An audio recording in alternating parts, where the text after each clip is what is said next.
جی سر. ہندوستان کے ہر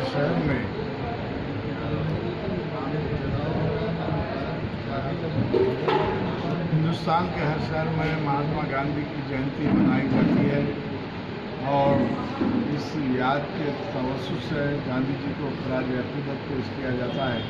لیکن آج کی اس نشست میں خاص طور پر یونیورسٹی کے اساتذہ اور طلباء کو مدعو کر کے نہ صرف اردو زبان و ادب میں مہاتما گاندھی کو خراج عقیدت پیش کرنے کے لیے جو ادب لکھا گیا اس کو نمائندگی دینے کے لیے شبلی ٹرسٹ نے یہ اہتمام کیا. اس قسم کا اہتمام در حقیقت نئی نسل میں تازگی پیدا کرنے اور مہاتما گاندھی کے افکار اور خیالات کو آنے والی نسلوں تک پہنچانے کا ایک بہت بڑا ذریعہ قرار دیا جائے گا. یہ ایک ایسا رسمی جلسہ نہیں ہے کہ جس کی وجہ سے عام طور پر ہندوستان کے ہر خطے میں کانگریس اور مختلف جماعتیں گاندھی جینتی مناتی ہیں، لیکن ایک مقصدی جلسہ یہ اس لیے رہا کہ مختلف مقالہ نگاروں کو مہاتما گاندھی اور اردو ادب کے توسط سے نہ صرف مقالے لکھنے کے لیے مدعو کیا گیا، انہیں میمنٹو اور سندیں دی گئی، بلکہ اساتذہ کرام کو بھی یہاں جمع کر کے ان کے خیالات سے مستفید ہونے کا موقع فراہم کیا گیا، جس کے لیے شبلی انٹرنیشنل ٹرسٹ اور اس کے کارپردازان مبارکباد کے مستحق ہیں. اور حیدرآباد میں منائی جانے والی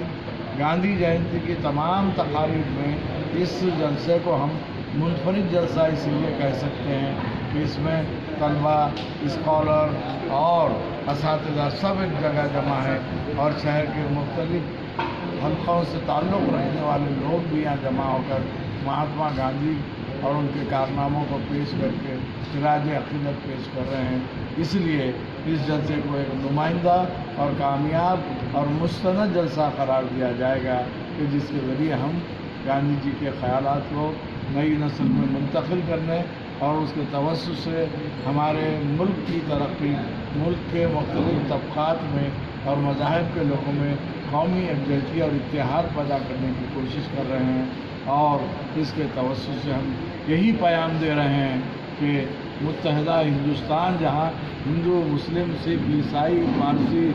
جین، بدھ مت کے ماننے والے سب مل جل کر رہیں، ایک دوسرے کی عزت کریں، آپسی دہشت گردی کو ختم کریں، آپسی خیالات اور اونچ نیچ کو ختم کر کے گاندھی جی کے خیالات کو اختیار کریں. اس پس منظر میں آج کا یہ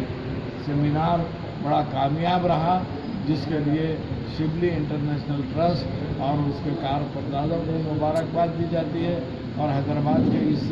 منفرد جلسے کو اس لیے اہم جلسہ قرار دیا جائے گا کہ اس میں نئی نسل اور پرانی نسل کے لوگوں کو جوڑا گیا اور اس کو مہاتما گاندھی کے بارے میں معلومات فراہم کی گئی، جس کے لیے میں شبلی انٹرنیشنل ٹرسٹ اور اس کے کارپردازوں اور صدائے شبلی کے مدیر صاحب کا شکریہ ادا کرتا ہوں اور توقع ہے کہ یہ سلسلہ آگے بھی جاری رہے گا اور اس طرح سے لوگوں کو آپس میں جوڑنے سے